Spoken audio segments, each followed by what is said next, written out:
ನಮಸ್ಕಾರ ಕರ್ನಾಟಕ. ಮೊದಲೇದಾಗಿ ಎಲ್ಲರಿಗೂ ಹೊಸ ವರ್ಷದ ಆರ್ಥಿಕ ಶುಭಾಶಯಗಳು.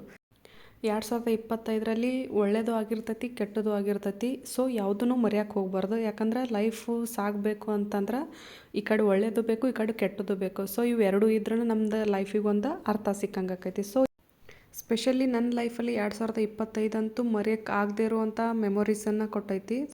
ಸೊ ಆ ಒಂದು ಒಳ್ಳೆ ಮೆಮೊರೀಸ್ನ ನಾನು 2026ಗೂ ಕ್ಯಾರಿ ಮಾಡಾಕ್ತೀನಿ. ಅಂದ್ರೆ ನಾನು ಹಳೆ ಅಪಾರ್ಟ್ಮೆಂಟ್ ಬಿಟ್ಟು ಹೊಸ ಅಪಾರ್ಟ್ಮೆಂಟಿಗೆ ಶಿಫ್ಟ್ ಆಗಾಕತ್ತೀನಿ. ಡಿಸೆಂಬರ್ 30 ಬೆಳಗ್ಗೆ 4 ಗಂಟೆಗೆ ಎದ್ದು ಬ್ರಾಹ್ಮಿ ಮುಹೂರ್ತೊಳಗೆ ಮನೆ ಶಿಫ್ಟ್ ಮಾಡಿದ್ರೆ ಆಯಿತು ಅಂತೇಳಿ ನಾವು ಪ್ಲ್ಯಾನ್ ಹಾಕ್ಕೊಂಡಿದ್ವಿ.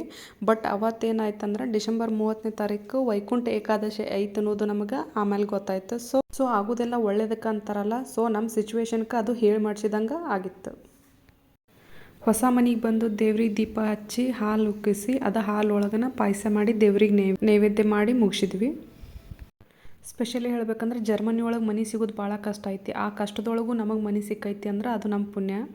ಸೊ ನಾನು ಜರ್ಮನಿಗೆ ಬರ್ಬೇಕಾದ್ರೆ ಜಸ್ಟ್ 2 ಬ್ಯಾಗ್ ತೊಗೊಂಡು ಬಂದಿದ್ದೆ. ಇವಾಗ ಪ್ರೆಸೆಂಟ್ ಸಿಚುವೇಶನ್ ಒಂದು ಗಾಡಿ ಫುಲ್ ಆಗುವಷ್ಟು ಸಾಮಾನು ಮಾಡ್ಕೊಂಡಿದ್ವಿ. ಜೀವನ ಇಷ್ಟೇ ಅಲ್ಲ.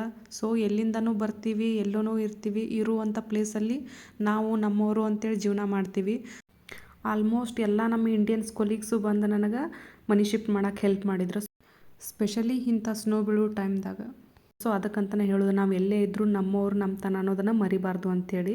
ಸೊ ಸಣ್ಣ ಮಕ್ಕಳಾದ್ರೂ ಪರವಾಗಿಲ್ಲ, ಮನಿ ಶಿಫ್ಟ್ ಮಾಡೋ ಟೈಮಲ್ಲಿ ತಮಗೆ ಎಷ್ಟು ಸಾಧ್ಯನೋ ಅಷ್ಟರ ಮಟ್ಟಿಗೆ ನಮಗೆ ಹೆಲ್ಪ್ ಮಾಡಿದ್ರು.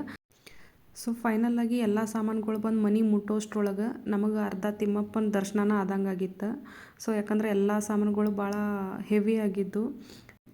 ಸೊ ಫೈನಲಾಗಿ ನಮ್ಮ ನ್ಯೂ ಇಯರ್ನ ನಾವು ಈ ಸಾಮಾನುಗಳನ್ನ ಜೋಡಿಸೋದ್ರ ಮುಖಾಂತರ ಕಂಪ್ಲೀಟ್ ಮಾಡಿದ್ವಿ. Thank you.